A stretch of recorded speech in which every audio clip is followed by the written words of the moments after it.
My next question would be, what keeps you going despite the challenges? Now you're holding a ministerial appointment, which is making the work a little bit more tedious for you. So what keeps you going despite the challenges that are coming with the French world? That's a very interesting and good question, especially to be asking during a pandemic. Nobody planned for this, for sure. And there's been definitely a lot more challenges and struggles leading through a pandemic because there is no playbook for this. So you're doing your best to learn what other jurisdictions maybe who have gone through it before us have cited and what best outcomes. And there are no perfect answers, and you do the best you can with the information that you have. And I think that what keeps me going is no different from when I began in politics. I feel that I have something to offer that will be of benefit to the community I represent. Not that everyone will agree with me.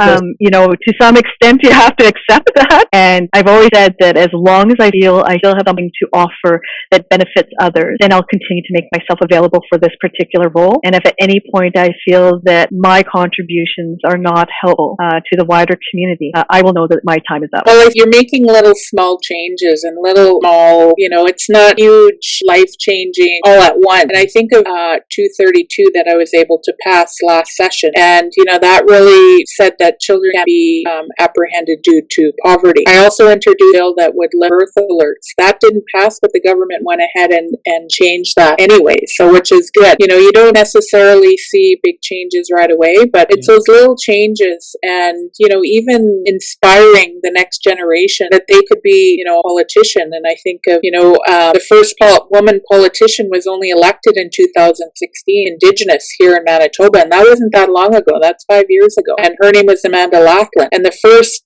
Indigenous politician was only in 1999. That wasn't that long ago. And, in this last election, you saw 3 Black people be elected, from Jamaica, from Nigeria, different parts of the world. And that's really inspiring because you see people that wouldn't think that they'd ever be reflected in those places. And I whenever I go to the ledge, I always think, this is my workplace. Like, I'm so privileged, and not many people get that privilege, and really helping the next generation to say, like, I came from poverty.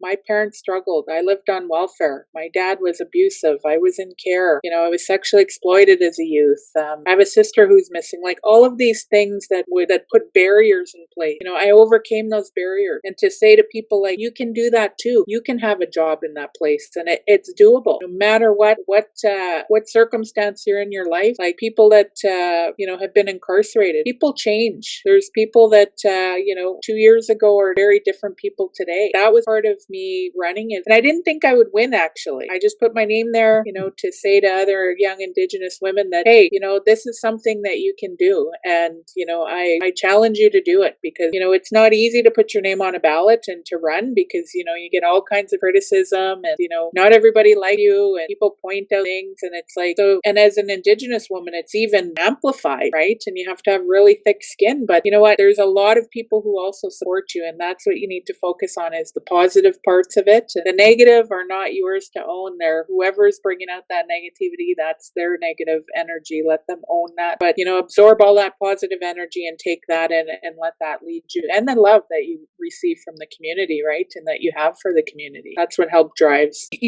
That's a really good question. And thank you for the question. I was talking with someone last night who approached me because the individual wants to run in an election and he wasn't quite sure what level he would run in. And it's a Black young man. And, we talked about some of the challenges of being in politics when you are Black, because there are certainly challenges that are unique to us. And what keeps me going and what I said to him was that I'm very intrinsically motivated. So unlike other people, and I don't mean that in a negative way, I'm very much motivated by my internal values, principles, and beliefs. And I came into this role knowing that I was going to make incredible sacrifices because I want to serve my community. And so some individuals may need platitudes and constant affirmation, and where I find that I need less of that because I'm so focused on what can I do to help.